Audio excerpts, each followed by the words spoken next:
All right, and welcome back to the Light Live. We are still here in Philadelphia at our Philly Cam studios, located in downtown Center City.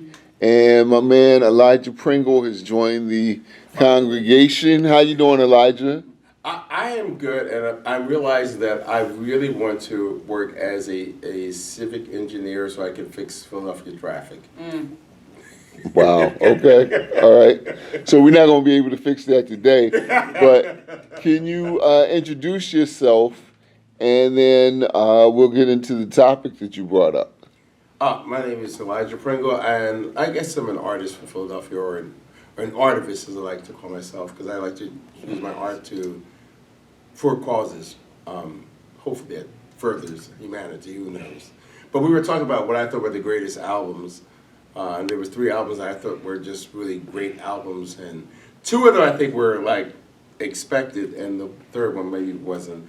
But I always felt like Marvin Gaye's "What's Going On." It makes no sense to me that an album that is 50 years old could be as up to date as "What's Going On."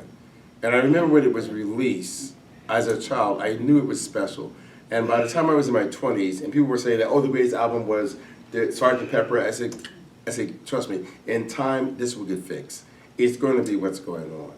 And lately, everywhere you go, everyone's recognized that it's probably the greatest rock album ever is What's Going On. And of course, Songs in the Key of Life, which is just a history of black music, or history of music in general, really. And I love that. And the third one was I Love Pet Sounds by the Beach Boys, which had these really beautiful strings, harmonies on some of the songs. Like the song God Only Knows is just, I remember, I forgot who it was. I keep thinking it was Joshua Redman. I don't remember who it was, but someone played God Only Knows on the sax. And I'm telling you, everybody in the audience was tearful because the melody is so, what Brian Wilson was able to do was that he created a whole, just a whole new language, I think, when it came to how to structure a song. And because of their image of being the Beach Boys, I think no one took them serious. And it's kind of sad, because I think that in itself is part of what kind of destroyed him, was being this genius and not taking the road that I think that Stevie Wonder did, which is like declaring this is who I am and this is who I'm going to be. I think he also, I won't say he compromised, but there were times when he did what the record company wanted, and he played the, not to try to be mean, but the white Beach Boy, which is what everybody thought would sell. But yeah, check out that album, Pet Sounds. It's amazing. Pet Sounds, okay. Actually, the Beatles were so frightened by it, they went back in and started re-recording stuff, because they felt it was that much superior to what they were doing. I'm familiar with the Beach Boys. I think their work is important as far as cataloging 60s, 70s California summers, but I've rarely never listened to it for the musical acumen before, so I'll have to check that out. Yeah, check out Pet Sounds. And I want to tell you, it wasn't me that made me realize that. It was my father's jazz musician friends who all kind of made me aware of what was going on with the song. And they would sit down and break it down to me. I'm like, going, what? So it was jazz musicians, I think, who first recognized that album as being really different. Yeah. Well, since you brought up Sgt. Pepper, which is sometimes regarded as one of the greatest albums of all time, what are your thoughts on Sgt. Pepper? For me, Sgt. Pepper is a great album for its time. Okay. To me, it sounds dated. Okay. There are times when it sounds almost, I won't say naive, but there was sort of a juvenile approach to it. Not to say that's a bad thing, but I think that in its time, it was really great. But sometimes some things get tarnished with time. And I think that album, it ages, and sometimes not well. Okay, all right. And now I know my life is in jeopardy. Not necessarily, not necessarily. No, but you didn't say anything about Elvis, so you might be okay. Right. Like right. Rubber Soul by the Beatles it ages much better.